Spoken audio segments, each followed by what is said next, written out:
Shalom. Ya, baik saudara, kita akan lanjutkan pembahasan tentang Daud. 2 minggu yang lalu kita telah belajar tentang Daud, Raja yang berkenan, bagian yang pertama.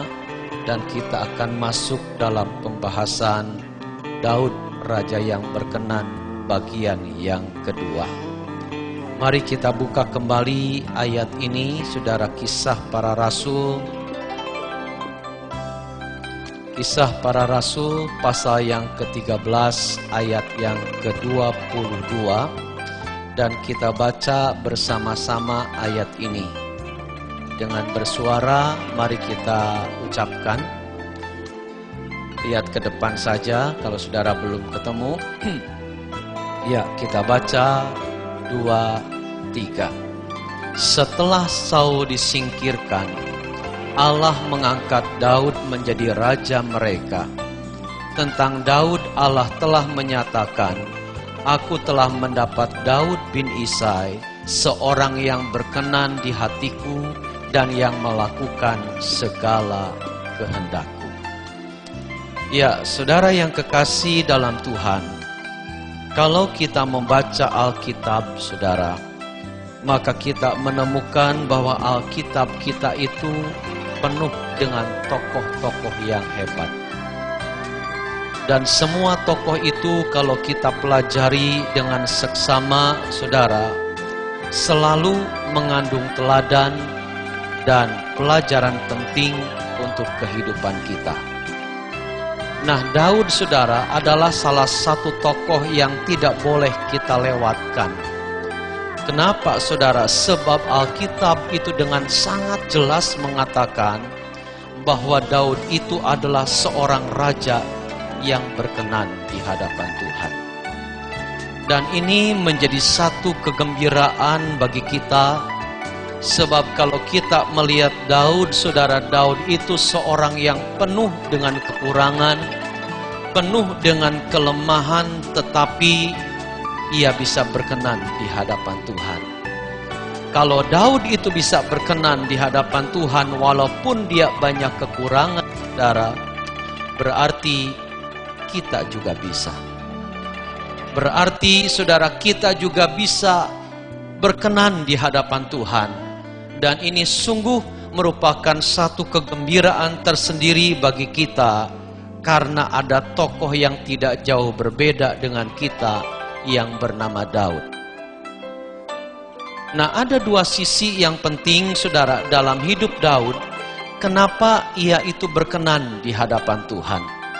Sisi yang pertama sudah kita pelajari 2 minggu yang lalu adalah dalam hubungannya dengan Tuhannya. Kita sudah belajar bahwa Daud itu seorang yang sangat respon baik. Hatinya merespon baik terhadap panggilan Tuhan, sehingga ia berkenan kepada Tuhan.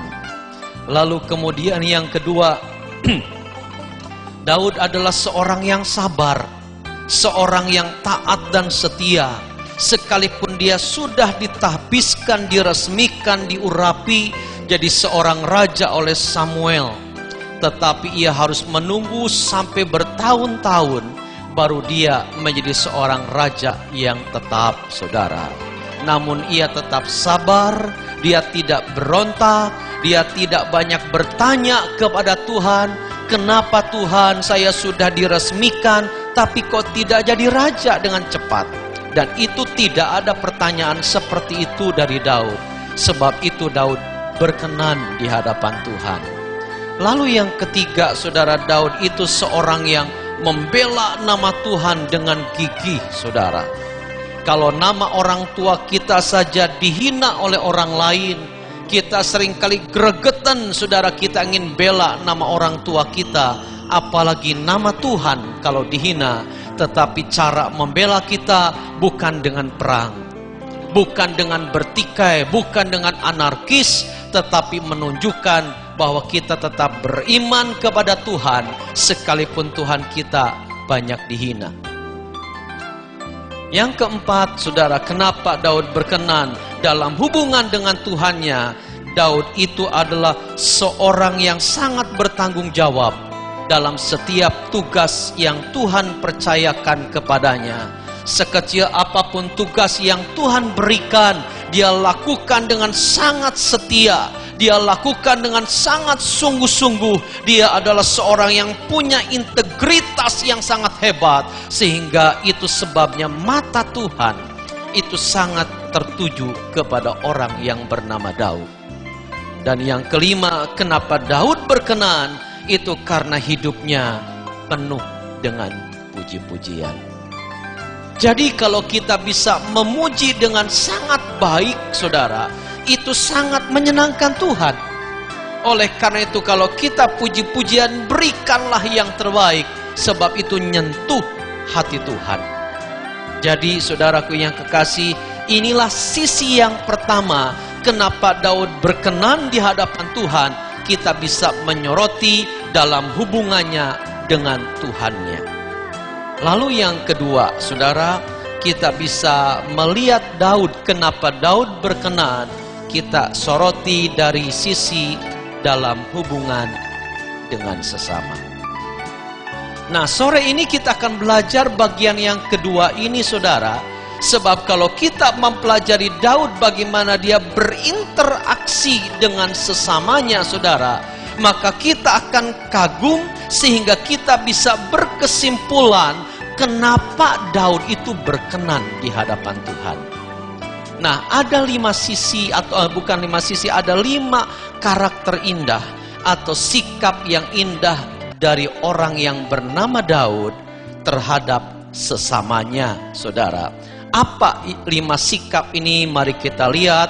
Yang pertama, saudara, Daud adalah seorang yang bertanggung jawab dalam pekerjaannya. Kita lihat 1 Samuel 17 ayat yang ke-15. Coba saudara perhatikan ayat ini. Tetapi Daud selalu pulang daripada Saul untuk menggembalakan domba ayahnya di Bethlehem. Perhatikan baik-baik saudara, dalam ayat ini yang menunjukkan tanggung jawab Daud yang utama itu bukan melayani Saul. Dia itu diundang oleh Saul hanya untuk main kecapi saat itu, sebab Saul itu diganggu roh jahat. Jadi Daud diundang untuk nyanyi, untuk memuji Tuhan, dan Saul tenang karena roh jahatnya tidak tahan dengan pujian.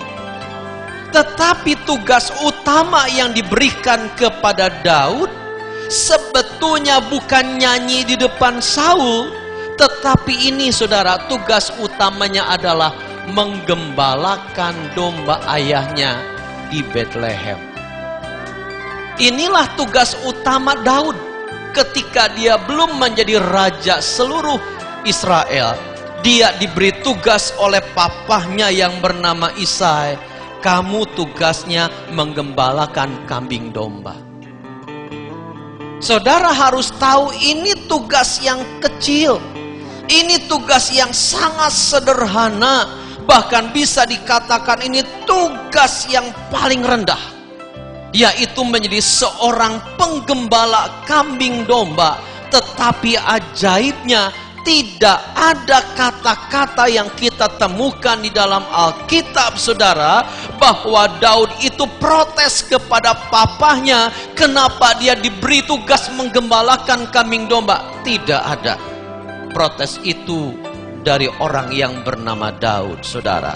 Setelah dia dipanggil oleh Saul, walaupun tubuh sebetulnya mungkin lelah, saudara, tetapi ayat ini berkata selalu dia kembalinya ke padang. Untuk apa? Untuk menggembalakan domba ayahnya di Bethlehem. Ini menunjukkan saudara bahwa Daud itu seorang yang sangat bertanggung jawab di dalam pekerjaannya. Sekalipun nampaknya pekerjaan itu sangat rendah, tetapi Daud kerjakan dengan sebaik-baiknya. Kenapa saudara? Sebab Daud itu seorang yang tahu tugas utamanya. Saudara yang kekasih dalam Tuhan, saya kadangkala membaca di dalam surat kabar atau kadangkala melihat di televisi. Ya, ada satu operasi atau satu sidak kunjungan mendadak dari atau razia mendadak dari Satpol PP. Satpol PP itu langsung sidaknya kemana? Ke mall, saudara. Lalu siapa yang mereka cari, saudara? Yang mereka cari itu adalah para pegawai Pemda. Ternyata setiap kali razia mendadak selalu diketemukan ada orang-orang yang berseragam, sementara jam kerja itu, saudara, mereka keluyuran di mall. Datang ke tempat kerja cuma tanda tangan, setelah itu pura-pura cari apa, keluar, ternyata di mall, saudara. Bagi saya ini contoh orang yang tidak bertanggung jawab dengan pekerjaannya. Saudaraku yang kekasih, orang yang bertanggung jawab itu, saudara, dia akan melakukan tugasnya dengan sebaik-baiknya. Dia tidak seenaknya tinggalkan pekerjaan tanpa seizin pimpinan. Perhatikan, saudara, ada dua ciri orang yang bertanggung jawab dalam pekerjaan. Yang pertama, saudara, orang itu tidak mencampur adukan pekerjaannya dengan urusan pribadi. Kenapa saya berkata begini, saudara? Sebab kadangkala saya melihat, kadangkala saya mendengar ada sementara orang berada di tempat kerja, seharusnya kerja, tapi dia juga sambil jualan. Jualan produk inilah, jualan produk itulah. Padahal itu jam kerja, nyambi dengan urusan pribadi, saudara. Ini contoh orang yang tidak bertanggung jawab dengan pekerjaannya. Saudaraku yang kekasih dalam Tuhan, kalau kita bekerja di perusahaan Jepang dan cara kerja kita seperti ini, saudara, kita sudah nggak dipakai. Saya baca surat kabar kemarin, ada orang Jepang yang berkunjung karena sedang merekrut orang-orang Indonesia untuk kerja di Jepang. Dia berkata dalam wawancara dengan seorang wartawan, dia katakan di Jepang, disiplin itu harga mati. Disiplin waktu, ketepatan waktu di Jepang itu harga mati. Kalau ada orang yang terlambat, saudara, maka orang ini akan dicap sebagai orang yang tidak bisa kerja dan tidak akan dipakai. Apakah karena dia sedang berada di Indonesia, lalu kemudian dia membandingkan, saudara, dengan pegawai-pegawai dari Filipina, dari Malaysia, dari Thailand, dari Kamboja, Vietnam, dan sebagainya. Ia berkata Indonesia masih mending dibandingkan mereka. Mungkin dia ngomong karena berada di Indonesia, saudara. Kalau ngomongnya di Vietnam, mungkin ia berkata orang Vietnam masih mending dibandingkan orang-orang dari negara yang lain. Kalau memang dia ngomong begitu, artinya semua sama saja tidak disiplin. Saudaraku yang kekasih dalam Tuhan Yesus, jadi kalau kita ini tidak disiplin waktu, tidak disiplin dalam tugas-tugas, saudara, ini adalah orang yang tidak bertanggung jawab. Nah, orang yang bertanggung jawab itu, saudara, ketika dia berada di tempat kerja, dia kerja tidak diam, tidak asal hadir di tempat kerja, tapi dia beraktivitas. Banyak orang, saudara, setelah dia melakukan tugasnya langsung diam, ketika masih banyak jam kerja, diam. Orang yang bertanggung jawab sekalipun sudah mengerjakan bukan diam. Selama ia masih banyak jam kerjanya, dia harus kreatif, saudara. Dia cari apa yang bisa dikerjakan, apa yang bisa dikembangkan. Itu orang yang bertanggung jawab, saudara. Saudaraku yang kekasih dalam Tuhan, dan selalu orang yang bertanggung jawab itu memikat hati pimpinan. Nah, Daud bertanggung jawab dalam pekerjaannya, sekalipun itu pekerjaan sederhana, dan rupanya, saudara, itu memikat hati Tuhan. Itu dilihat oleh Tuhan, dan itu sebabnya dalam karirnya, saudara, dia begitu cepat diangkat Tuhan jadi seorang raja. Saudara, tidak tanggung-tanggung. Kebesaran nama Daud itu bukan hanya pada zaman dulu, sampai saat ini kebesaran nama Daud itu dikagumi oleh orang-orang Israel. Bethlehem disebut sebagai kota Daud. Bendera Israel ada bintang Daud. Yesus disebut anak Daud. Kenapa tidak anak Salomo? Kenapa tidak disebut yang lainnya? Tetapi Yesus pun disebut anak Daud. Sebab Tuhan itu terpesona melihat karakter Daud, seorang yang sangat bertanggung jawab. Saudara, ada satu kisah yang menarik dari seorang petani yang punya ladang pertanian lumayan luas, saudara. Ketika dia sedang bercocok tanam di ladangnya, tiba-tiba dari kejauhan, saudara, kelihatan banyak orang yang berkuda sedang menuju ke arah pertanian itu, dan dia tahu itu pemburu. Nah, jalan yang paling pintas, paling dekat itu harus melewati ladang pertanian itu untuk arah ke sana. Jadi petani ini tahu, saudara, pemburu ini pasti akan melewati ladangnya. Dan dia tidak rela kalau ladangnya diinjak-injak oleh kuda-kuda para pemburu dan kemudian jadi rusak. Akhirnya dia memerintahkan pada seorang pegawainya, seorang anak remaja. Dia katakan, tolong tutup gerbang. Lalu dia segera menutup gerbang, saudara. Gerbangnya bukan dari besi. Gerbangnya itu cuma kayu bambu, saudara. Segera ditutup itu jalan pakai bambu. Ketika para pemburu itu tiba, saudara, si anak remaja yang diberi tugas cuma menutup gerbang itu, saudara, bukan hanya menutup gerbang, tapi di depan gerbang itu dia menjaga itu gerbang. Sambil merentangkan tangannya, itu tandanya bahwa para pemburu tidak boleh lewat sini. Kemudian salah seorang pemimpin dari pemburu itu, saudara, berkata kepada anak ini, "Nak, kalau kamu tahu siapa saya, kamu tidak akan memperlakukan saya seperti ini. Saya tidak biasa diperlakukan seperti ini. Siapapun orang kalau tahu saya saat saya akan lewat, dia akan membuka jalan buat saya." Lalu dia memperkenalkan diri, namanya adalah Duke of Wellington. Duke itu gelar, sama seperti Sir nulisnya, Sir, saudara. Itu gelar terhormat, Duke of Wellington. Lalu kemudian, saudara, apakah setelah dia memperkenalkan dirinya, anak itu segera membuka? Tidak. Anak itu berkata begini, "Maaf Tuan, hamba tidak bermaksud untuk bersikap kurang ajar kepada Tuan. Tetapi tentu Tuan tidak akan menyuruh saya untuk tidak menaati Tuan saya."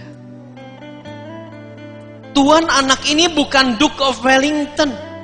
Tuan anak ini adalah petani yang punya ladang itu, saudara. Ketika Duke of Wellington mendengar jawaban dari anak itu, dia terkagum-kagum dengan jawaban itu, saudara. Lalu kemudian dia berkata kepada yang mengikutinya, "Berikan kepada saya pasukan yang memiliki karakter seperti anak ini. Saya akan mengguncangkan dunia ini." Lalu akhirnya dia, saudara, mengalah dan melewati jalan lain sambil melemparkan uang emas kepada anak yang sederhana ini. Saudaraku yang kekasih dalam Tuhan, yang paling mempesona dari cerita ini adalah sikap anak itu. Setiap orang tentu punya majikan. Majikan kita itulah yang harus kita hormati, yang harus kita berikan pekerjaan kita yang terbaik. Sama seperti anak ini, walaupun perintahnya cuma menutup gerbang, dia jaga baik-baik, saudara. Dan itu sungguh sikap yang paling mempesona di mata orang.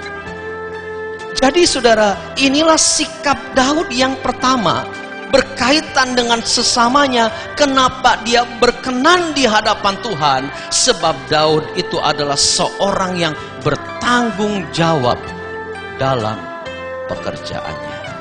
Kalau ada di antara saudara yang bekerja kadangkala seenaknya, bertobat pada sore hari ini. Itu tidak berkenan di mata majikan, dan itu tidak berkenan di hadapan Tuhan.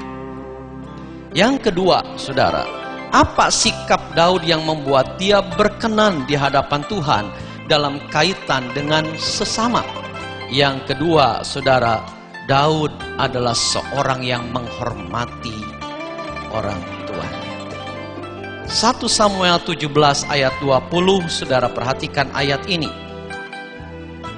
Lalu Daud bangun pagi-pagi, ditinggalkannyalah kambing dombanya pada seorang penjaga. Lalu mengangkat muatan dan pergi seperti yang diperintahkan Isai kepadanya. Sampailah ia ke perkemahan ketika tentara keluar untuk mengatur barisannya dan mengangkat sorak perang.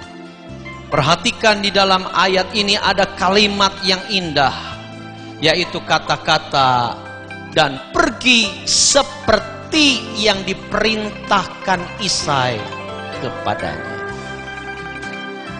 Kalimat ini, saudara, adalah kalimat yang menunjukkan bahwa Daud itu seorang yang sangat hormat kepada orang tuanya. Dan penghormatan Daud kepada orang tuanya itu ditunjukkan, saudara, lewat ketaatan. Apapun yang diperintahkan Isai kepada Daud, dia lakukan dengan sebaik-baiknya. Saudaraku yang kekasih dalam Tuhan, seorang penulis, apakah hamba Tuhan atau bukan saya kurang paham, tetapi dalam buku yang saya punyai selalu ada ungkapan-ungkapan bagus yang ditulis oleh orang ini. Nama orang ini adalah Lim Hwayong, saudara. Namanya Lim Hwayong. Nah, saudara, dia menuliskan sebuah kalimat begini: setetes penghormatan yang diberikan kepada orang tua yang masih hidup jauh lebih berarti dibandingkan satu samudra kasih pada saat orang tua sudah tiada. Maksudnya, saudara, kalau kita mau menyenangkan orang tua, senangkanlah ketika mereka masih hidup, supaya mereka bisa merasakan bagaimana anaknya menghormati. Percuma kalau sudah mati, lalu kita bangun makam kuburan yang ratusan juta seperti di Cikadut, Bandung misalnya. Percuma. Yang mati tidak merasakan keindahan itu. Tetapi kalau ketika mereka masih hidup, kita bisa menghormati mereka, saudara. Mereka tidak minta harta kita. Orang tua itu cuma minta dihormati. Bentuk penghormatan macam-macam, saudara. Itu mereka senangnya minta ampun. Ketika hari ibu yang lalu, saudara, saya sempatkan nelpon mama saya. Saya nelpon, mama saya sedang pergi ke Bandung kalau tidak salah. Sedang di jalan. Lalu kemudian saya telepon, "Ma, selamat hari ibu. Mama adalah the best mother." Apa itu? Kata mama saya. Karena mama saya tidak ngerti artinya. Maksud saya, "Ma, mama itu adalah mama yang terbaik di dunia." Saya yakin kalau saya mengucapkan itu berhadapan muka dengan mama saya, mama saya pasti nangis. Kenapa? Ungkapan itu sederhana, tetapi merasa dihormati, merasa berarti, saudara. Kalau ada di antara saudara yang masih punya orang tua dan masih hidup, ini kesempatan. untuk menyenangkan mereka dengan penghormatan kita, saudara. Jangan sia-siakan, jangan nunggu mereka setelah meninggal baru kita nyesel. Terlambat. Mumpung masih hidup, mari kita senangkan mereka. Mereka tidak minta harta kita. Kalau kita jadi konglomerat, saudara, mereka tidak minta, tidak. Walaupun ada kewajiban anak memperhatikan mereka, mereka tidak minta. Tetapi mereka meminta hanya, hormatilah saya sebagai orang tuamu. Tahukah saudara, sebetulnya kita ini dititipkan kepada orang tua yang paling tepat di dunia. Ini saya ungkapkan ketika dalam kata sambutan saat papa saya meninggal.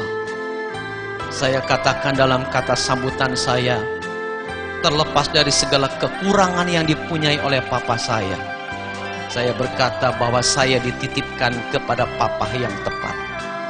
Saya dititipkan kepada mamah yang tepat.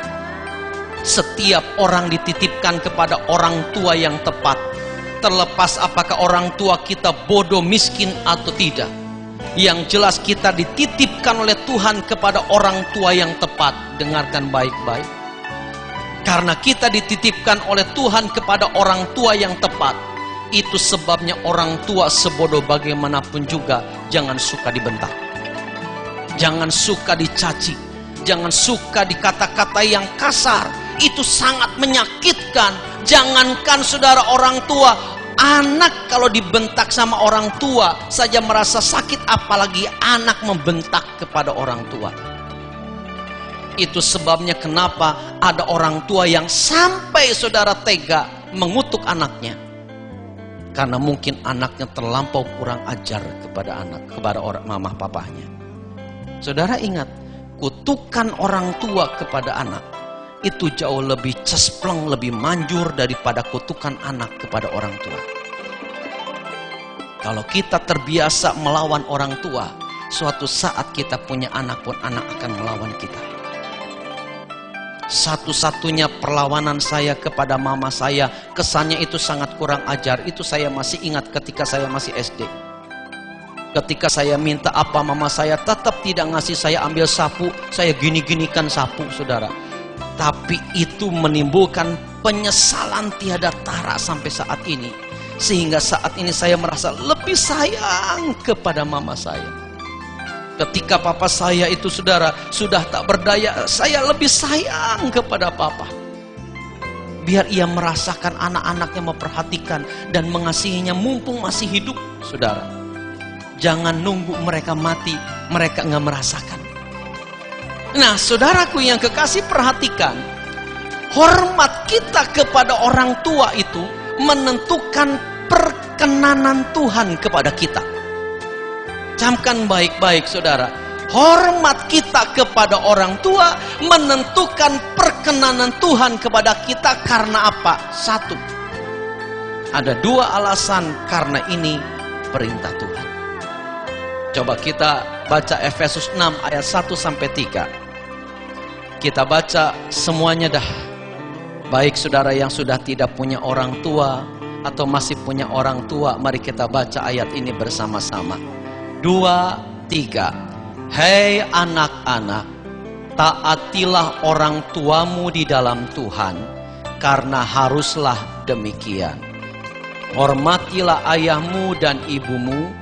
Ini adalah suatu perintah yang penting, seperti yang nyata dari janji ini, supaya kamu berbahagia dan panjang umurmu di bumi. Saudara lihat, di sini ada satu perintah penting katanya. Apa perintah penting itu? Perintah penting itu adalah hormatilah ayahmu dan ibumu.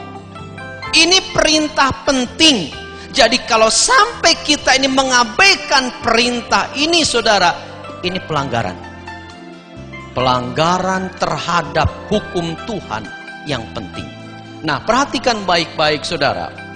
Dalam ayat ini kita menemukan ada dua jaminan yang Tuhan berikan kepada orang yang menghormati orang tuanya. Apa jaminan itu, saudara? Dua jaminan itu adalah bahwa orang yang hormat orang tua itu akan berbahagia dan panjang umur. Jadi untuk berbahagia itu bukan karena uang banyak saja. Ternyata untuk berbahagia itu kalau kita hormat kepada orang tua, itu mendatangkan kebahagiaan. Dan ditambah saudara, kita akan panjang umur. Ini Tuhan yang ngomong, bukan saya. Tuhan yang ngomong, saudara. Jadi kalau kita ini hormat kepada orang tua, bakal panjang umur.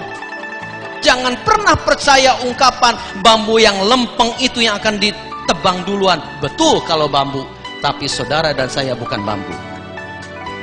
Orang yang hormat kepada orang tua itu kan orang yang hidupnya lempeng. Percayalah, tidak akan ditebang duluan.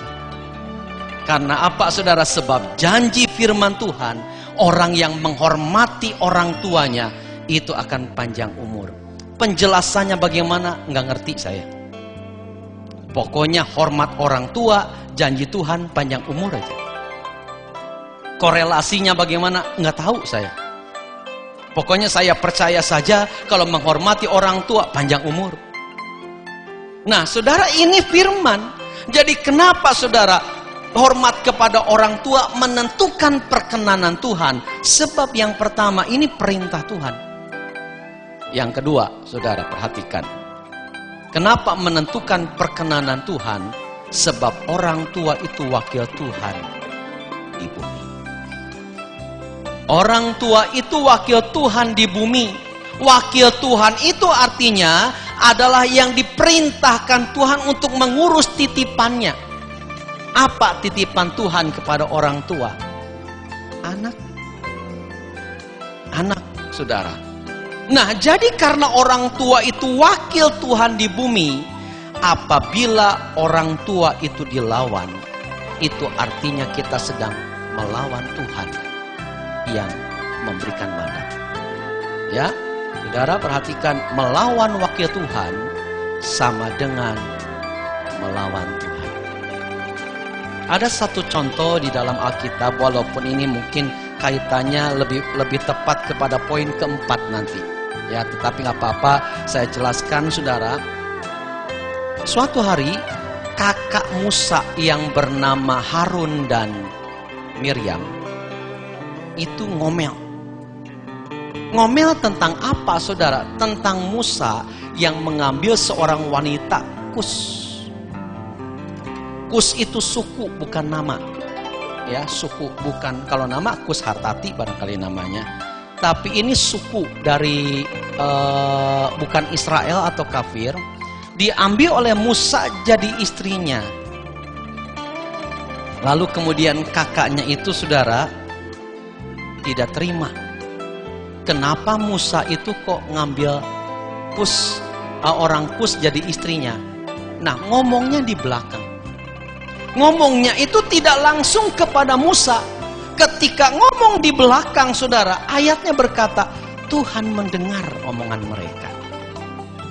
Lalu akhirnya ada ayat yang berkata begini, mengapa kamu tidak takut mengatai Musa hamba? Harun itu imam besar. Tapi dalam konteks ini yang disebut hambaku oleh Tuhan itu Musa. Nah, orang tua itu sama seperti itu, saudara. Ketika itu Harun dan Miriam berkata begini, emangnya yang bisa dengar suara Tuhan cuma Musa? Pemberontakan halus, penolakan halus, saudara. Kadangkala saudara, orang lagi kecewa pun muncul perkataan, emangnya gereja cuma GBI? Emangnya yang khotbahnya bagus cuma David? Di belakang ngomong begitu saudara. Nah saudara, Musa itu dikatain begitu. Tuhan tidak terima. Orang tua mungkin diperlakukan dengan sangat menyakitkan oleh anak. Orang tuanya tidak apa-apa, bisa ngampuni. Tapi yang sering tidak terima itu Tuhan. Kenapa? Sebab wakil Tuhan dicaci maki. Nah jadi saudara, inilah dua alasan kenapa Hormat kepada orang tua itu menentukan perkenanan kita di hadapan Tuhan. Sebab yang pertama ini perintah Tuhan. Lalu yang kedua, orang tua itu wakil Tuhan di bumi. Yang ketiga, cepat. Supaya tidak kelamaan. Kita baca 2 Samuel 1 ayat 11 dan 12. Ya, kita baca bersama-sama. 2, 3. Lalu Daud memegang pakaiannya dan mengoyakkannya, dan semua orang yang bersama-sama dengan dia berbuat demikian juga. Dan mereka meratap, menangis dan berpuasa sampai matahari terbenam, karena Saul, karena Yonatan anaknya, karena umat Tuhan dan karena kaum Israel, sebab mereka telah gugur oleh pedang. Saudara perhatikan baik-baik di sini. Ada satu reaksi yang sangat luar biasa yang ditunjukkan oleh Daud. Dalam bagian ini kita menemukan sikap Daud berkaitan dengan sesamanya, yaitu Daud itu sangat mengasihi musuhnya. Nah, ayat ini menjelaskan saat itu Daud menerima laporan Saul mati, saudara. Saul itu siapa? Saul itu orang yang benci kepada Daud. Daud dikejar-kejar untuk dibunuh oleh Saul. Ketika itu ada orang yang memberikan laporan kepada Daud bahwa Saul mati. Kalau saudara dikejar-kejar musuh, musuh saudara itu mau membunuh saudara, tiba-tiba saudara mendengar kabar bahwa orang yang mau membunuh saudara itu ketabrak mobil dan mati. Saya tanya, reaksi saudara bagaimana? Saya percaya sebagian besar akan berkata, puji Tuhan, alhamdulillah. Ya kan pasti begitu rata-rata, saudara. Seharusnya Daud mungkin secara umum bersikap begitu. Kenapa? Sebab dengan matinya Saul berarti dia segera menggantikan posisi raja. Tapi ternyata reaksi Daud beda di sini. Ketika dia mendengar Daud mati, saat itu juga jubahnya dikoyak, saudara. Kenapa? Dia bersedih, dia meratap, dia menangis, dia berpuasa sampai matahari terbenam. Saudara, kalau misalnya menghadapi keluarga saudara meninggal, berapa lama saudara nangis? Paling 1 jam 2 jam sudah berhenti dulu. Ini menangis sampai matahari terbenam. Pertanyaan saya, kok nggak habis air matanya? Itu Daud, saudara, menangis, meratap sambil mengoyakkan jubahnya. Kalau saudara membaca dalam Alkitab, ada orang yang mengoyakkan jubahnya, lalu mengambil debu dan kemudian ditaruh di atas kepalanya. Itu menunjukkan ia sangat berduka begitu dalam. Aneh di sini, saudara. Seharusnya Daud senang, tapi Daud tidak begitu. Dia malah berduka ketika Saul itu mati. Itu berarti Daud itu sangat mengasihi Saul. Satu ayat lagi coba saudara kita lihat. Ya. Pasal 9 ayat 1, 2, 3. Berkatalah Daud, masih adakah orang yang tinggal dari keluarga Saul? Maka aku akan menunjukkan kasihku kepadanya oleh karena Yonatan. Kalau saudara ada seorang yang menduduki satu jabatan politis, lalu kemudian berhadapan dengan musuh-musuh politiknya, biasanya ketika dia punya kesempatan berkuasa akan dihancurkan atau dihabiskan musuh politiknya. Tidak akan diberi kesempatan, sebab kalau diberi kesempatan bisa-bisa dia yang dibunuh. Tapi Daud tidak begitu. Saat Saul sudah mati, dia tidak menghabiskan keluarga Saul, dibantai semuanya supaya tidak ada yang mencelakai dia, tidak. Daud berkata, masih adakah orang yang tinggal dari keluarga Saul? Dan dalam cerita ini, dia menjamu seorang yang bernama Mephiboset. Bukan Mephiboset. Mephiboset, saudara. Itu orang yang pincang, dijamu oleh Daud dalam satu meja. Padahal Mephiboset ketika berhadapan dengan Daud sudah gemeteran, saudara. Tapi Daud berkata, aku ingin menunjukkan kasihku kepadanya. Saudaraku yang kekasih dalam Tuhan, dalam dunia politik adalah sebuah sikap yang konyol kalau musuh itu dikasihi. Tahukah saudara, dalam dunia kepresidenan Amerika, dari 40 berapa Obama yang keberapa ya Pak Iskak ya? 44 apa Pak Kos tahu? Kalau tidak salah 44 apa 45 Obama itu, saudara. Dalam sejarah presiden-presiden Amerika, sampai saat ini presiden Amerika yang paling hebat dan dikenang jasa-jasanya begitu luar biasa sampai saat ini, siapa menurut saudara? Siapa menurut Pak Kos? Yang dibuat filmnya oleh Steven Spielberg. Siapa?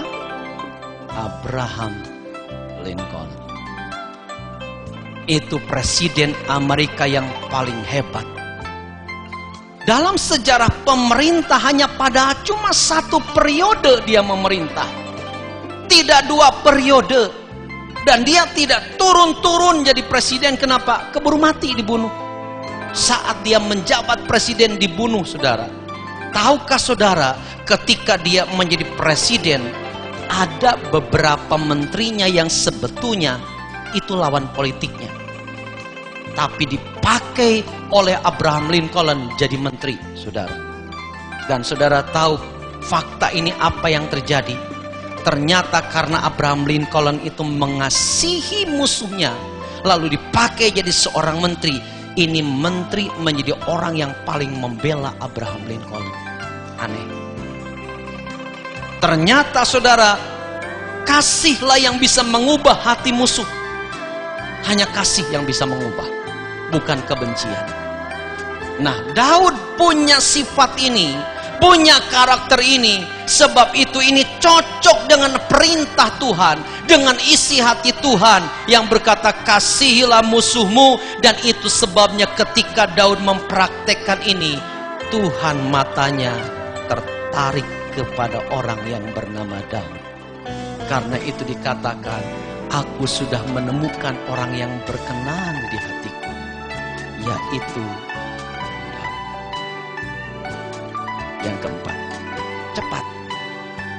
Yang keempat, saudara, mengasihi sama dengan tidak balas dendam. Yang keempat, mengapa Daud itu berkenan di hadapan Tuhan? Dalam kaitan hubungannya dengan sesama, saudara. Yang keempat, sebab Daud itu sangat menghormati orang yang diurapi Tuhan. Mari kita baca 1 Samuel 24 ayat 11. Kita baca sama-sama. 2, 3. Ketahuilah, pada hari ini matamu sendiri melihat bahwa Tuhan sekarang menyerahkan engkau ke dalam tanganku dalam gua itu. Ada orang yang telah menyuruh aku membunuh engkau, tetapi aku merasa sayang kepadamu karena pikirku, aku tidak akan menjamah tuanku itu, sebab dialah orang yang diurapi Tuhan. Satu ayat lagi, 2 Samuel 1 ayat 14. Kemudian berkatalah Daud kepadanya, bagaimana? Tidakkah engkau segan mengangkat tanganmu memusnahkan orang yang diurapi Tuhan? Nah, perhatikan saudara baik-baik. Yang keempat, yang membuat Tuhan itu sangat suka kepada Daud adalah Daud itu seorang yang sangat menghormati orang yang diurapi Tuhan. Apa konsep orang yang diurapi Tuhan, saudara? Selama ini banyak orang Kristen, konsep yang diurapi Tuhannya kurang pas. Biasanya orang berkata, wah orang ini diurapi Tuhan kalau khotbahnya menyentuh. Kalau khotbahnya bisa membuat orang itu nangis, lalu bertobat, orang berkata, wah orang itu diurapi Tuhan. Kalau mendoakan orang itu rebah. Lalu kemudian saudara, dia kejer dan setelah itu bertobat. Wah, pendetanya diurapi Tuhan. Kalau dia mendoakan orang sakit sembuh, saudara. Orang berkata, wah hamba Tuhan ini diurapi Tuhan. Pertanyaannya saudara, maaf sebelum itu, kalau bahasa rohnya banyak sampai membuat orang merinding, wah itu diurapi Tuhan. Saudara, kita perlu mengkaji ulang yang namanya bahasa roh. Bukan berarti saya tidak setuju, tetapi saya merasa kok agak banyak yang salah kaprah. Dalam arti ini bahasa roh apa hafalan? Sebab begitu gampang, belum apa-apa langsung bahasa roh. Naik becak bahasa roh. Sampai maaf Titin cerita, ada yang dipijet kesakitan. Bahasa roh. Pada nahan sakit. Seolah-olah saudara kalau bahasa rohnya banyak, itu pendeta diurapi Tuhan. Bukan itu artinya. Saudaraku yang kekasih dalam Tuhan, yang diurapi Tuhan itu apa sih artinya? Yang diurapi Tuhan itu pengertiannya begini saudara. Bukan yang begitu. Bukan yang bahasa rohnya banyak mendoakan orang jeblak baru dikatakan diurapi Tuhan. Tetapi pengertian yang diurapi dalam konteks Daud itu begini saudara. Yang dipilih, yang diangkat, atau yang ditetapkan, dan yang dipercaya oleh Tuhan. Nah ini pengertian yang diurapi. Bukan karena khotbahnya bagus, saya percaya. Kalau orang sampai khotbahnya menyentuh itu karena urapan Tuhan, betul. Tapi tanda utama seseorang itu diurapi Tuhan, itu bukan itu. Tapi artinya diangkat, dipilih, dipercaya oleh Tuhan. Minggu yang lalu, saudara, saya ini pelayanan di Purwodadi. Saya berangkat jam 3, nyampe jam 8 malam. Sudah nggak tahu Purwodadi itu di mana, jalannya gelombang, rasanya nggak nyampe-nyampe itu ke Purwodadi, saudara. Udah malam, jalannya kecil, saudara. Akhirnya nyampe juga jam 8 malam. Nah, saudaraku yang kekasih, saya ngobrol dengan pendeta di sana, Pak Sony. Dia sedang menghadapi sebuah dilema di dalam pelayanannya. Karena ada beberapa jemaatnya yang suatu saat kebaktian ke Semarang,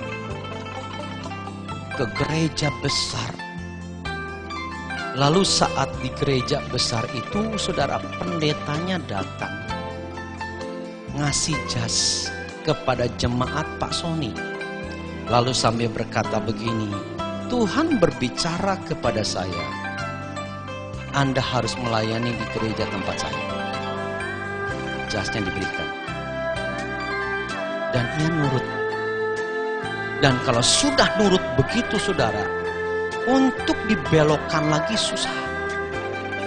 Makanya kadangkala saya heran ada yang berafiliasi ke gereja-gereja besar tertentu, tapi jadi sombong rohani. Jadi melecehkan gerejanya sendiri. Dan kalau berada di tempatnya tidak mau ibadah. Pernah Pak Sony mengetahui orang itu ada di Purwodadi, tapi tidak mau ibadah. Kalau ditanya pasti jawabannya, oh ke Semarang. Pertanyaannya begini, dia menerima itu saudara karena seorang pendeta besar yang ngasih. Lalu Pak Sony berpikir begini, seandainya yang mendapatkan suara Tuhan itu pendeta dari desa. Bisa kan? Pendeta dari desa mendapatkan suara Tuhan, lalu berkata, Anda harus melayani di tempat saya. Diturut nggak? Itu persoalannya.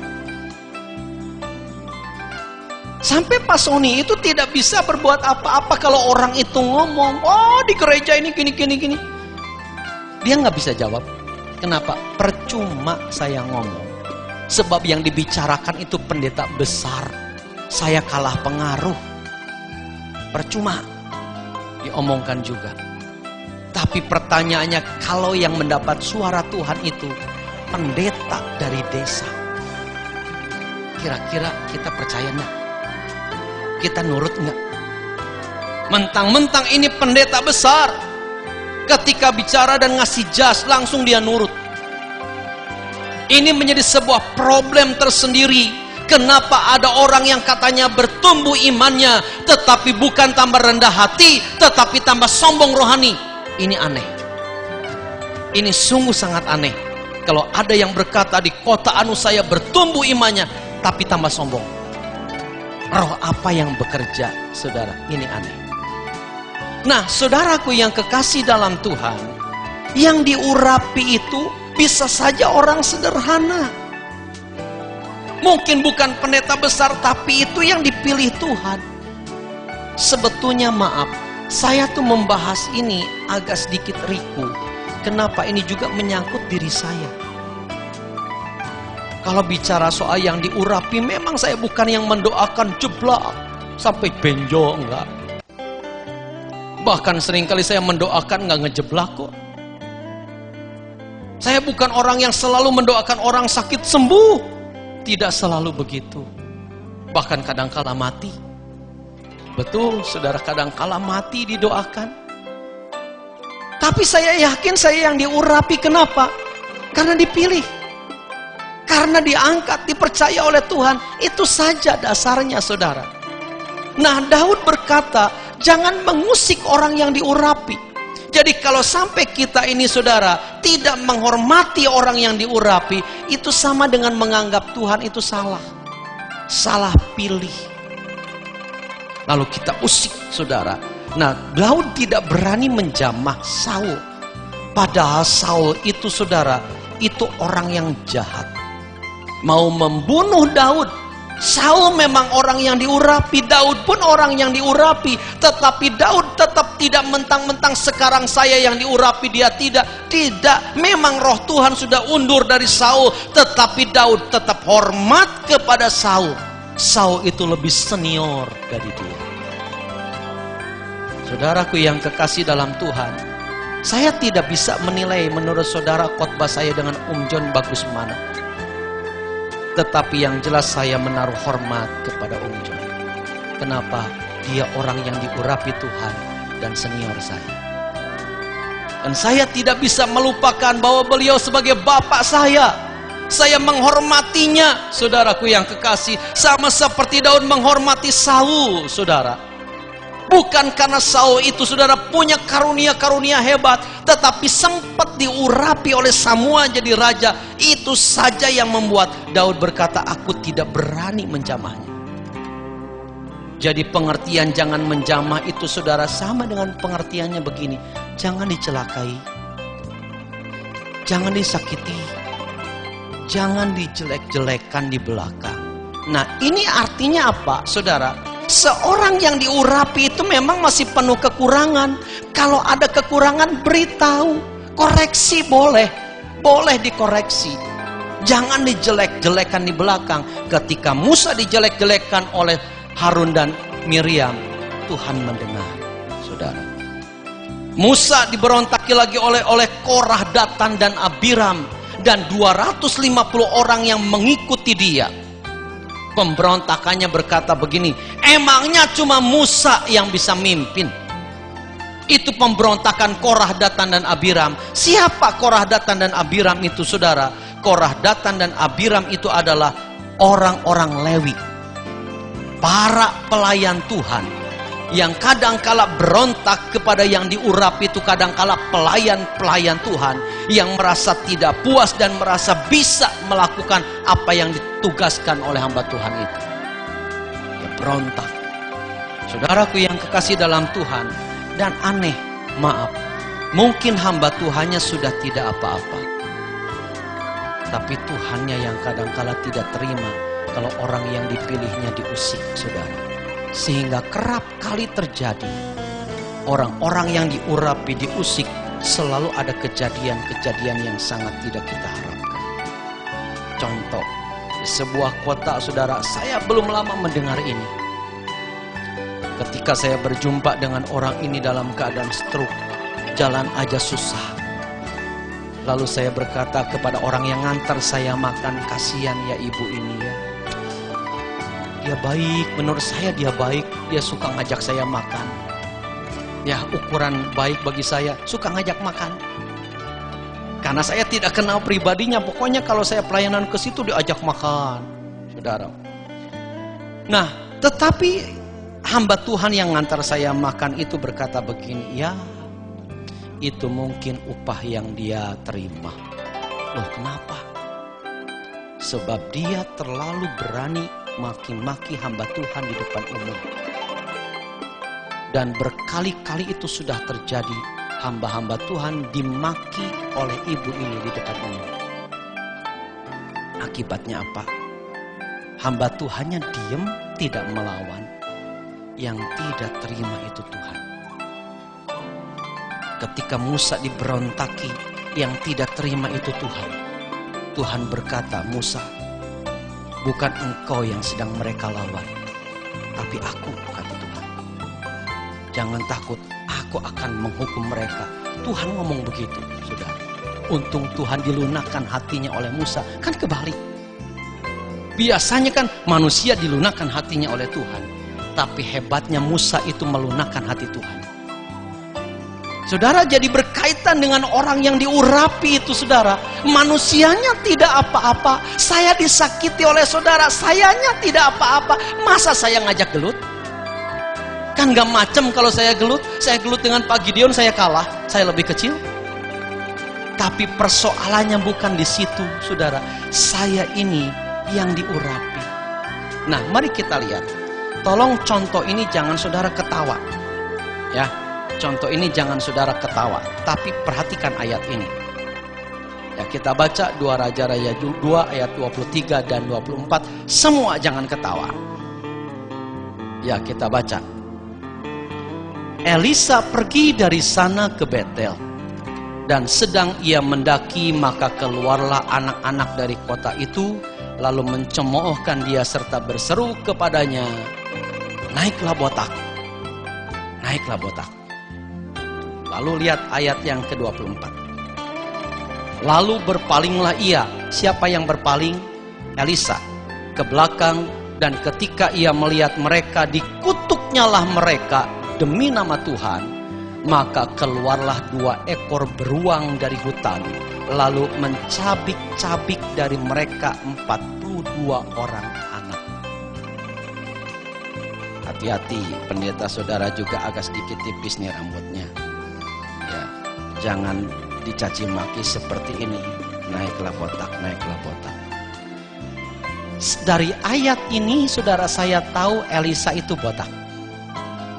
Sebelumnya saya nggak tahu. Dari ayat ini saya mengerti Elisa botak. Menurut saudara, kalau kita baca sepintas, Elisa kebangetan. Masa cuma anak-anak yang teriak naiklah botak, naiklah botak? Marah. Sampai dikutuk tuh anak-anak. Saudara perhatikan, jangan lihat itunya. Ketika Elisa itu mengutuk, kalau Tuhan tidak setuju, itu kutukan tidak akan terjadi. Ya enggak? Tapi kenapa ketika Elisa mengutuk, Tuhan seperti menyetujui? Maka keluarlah 2 ekor beruang dari hutan, lalu mencabik-cabik mereka 42 orang. Anak-anak dicabik-cabik sama beruang. Kalau Tuhan tidak setuju, nggak mungkin muncul itu beruang. Persoalannya bukan kejamnya Elisa mengutuk, tapi di sini persoalannya adalah karena yang diurapi itu dihina atau dijamah. Daud itu mana berani. Padahal bisa saja ketika Saul itu sudah tinggal ditusuk saja mati. Itu dipikirnya, ini dia waktunya Tuhan menyerahkan musuhku kepadaku dan aku akan jadi raja. Mungkin orang berpikir begitu, tetapi Daud tidak berani dan berkata, aku tidak mau menjamah orang yang diurapi Tuhan. Orang yang menjamah orang yang diurapi Tuhan, itu akan berurusannya dengan Tuhan. Saudaraku yang kekasih, inilah yang membuat Daud itu berkenan, sebab Daud itu menghormati orang yang diurapi Tuhan. Yang kelima, terakhir dan betul terakhir, Daud merespon positif terhadap teguran. Kita baca 2 Samuel 12 ayat 13. Bersama-sama 2-3. Lalu berkatalah Daud kepada Natan, aku sudah berdosa kepada Tuhan. Dan Natan berkata kepada Daud, Tuhan telah menjauhkan dosamu itu, engkau tidak akan mati. Teguran Natan kepada Daud setelah Daud melakukan 2 dosa besar. Yang pertama membunuh Uria yang dibunuh, yang kedua berzina dengan Batseba. Jadi Daud sudah melakukan sebuah dosa yang besar. Lalu kemudian Tuhan mengutus seorang nabi yang kecil, tidak terlalu terkenal, yang bernama Natan. Bukan seorang pendeta KKR, tetapi seorang nabi sederhana saja. Atas perintah Tuhan suruh negur Daud. Saudara tahu, menegur orang itu sangat tidak mudah, apalagi orang yang punya kuasa. Mungkin saja Natan ketika mendapatkan perintah dari Tuhan suruh menegur Daud, dia mungkin berkata, iya Tuhan, aku mau mentaati perintahmu sekalipun aku harus mati dibunuh Daud, enggak apa-apa. Itu resikonya Natan kalau Daud tidak terima akan dibunuh oleh Daud, saudara. Dia berani datang kepada Daud, lalu menceritakan sebuah perumpamaan antara orang kaya yang punya banyak domba. Lalu kemudian ketika kedatangan tamu, dia mengambil domba tetangganya yang cuma satu-satunya, padahal dia punya banyak domba. Ketika Daud mendengar cerita itu, Daud menjadi marah kepada orang kaya itu. Dan ketika Daud menjadi marah, Natan berkata, engkaulah orang itu. Dan ketika Daud mendengar kata-kata engkaulah orang itu, dia tidak marah, langsung dia berduka, karena dia menyadari dia telah berdosa di hadapan Tuhannya. Saudaraku yang kekasih dalam Tuhan, banyak orang bukan raja seperti Daud. Ketika ditegur sedikit, sudah pasang wajah tidak suka, mulai marah, mulai mengancam dan sebagainya. Saudara, banyak orang yang tidak berkarakter baik seperti Daud dalam kehidupan ini. Coba saudara perhatikan, teguran itu terlepas dari benar atau salah. Kalau menurut orang yang menegur kita salah, tapi orang yang ditegur belum tentu merasa salah. Tapi dengar, terlepas dari benar dan salahnya, jika ada teguran datang kepada kita, janganlah kita marah dulu, tapi tanggapi dulu teguran itu dengan positif. Saudara, inilah 5 sikap Daud berkaitan dengan sesama. Yang pertama, Daud itu adalah seorang yang bertanggung jawab dalam pekerjaannya, sehingga apapun yang dipercayakan kepadanya beres, dikerjakan dengan baik. Dan saya rindu pengerja saya, pegawai-pegawai di gereja ini, ketika saya mempercayakan sesuatu untuk dikerjakan, beres. Dan itu menyenangkan majikan, itu menyenangkan Tuhan, tidak membuat susah, saudara. Yang kedua, Daud menghormati orang tuanya, ditunjukkan dengan ketaatannya. Yang ketiga, saudara, Daud mengasihi musuhnya. Yang keempat, Daud itu sangat menghormati orang yang diurapi Tuhan. Dan yang kelima, Daud merespon positif terhadap teguran. Mari kita berdiri.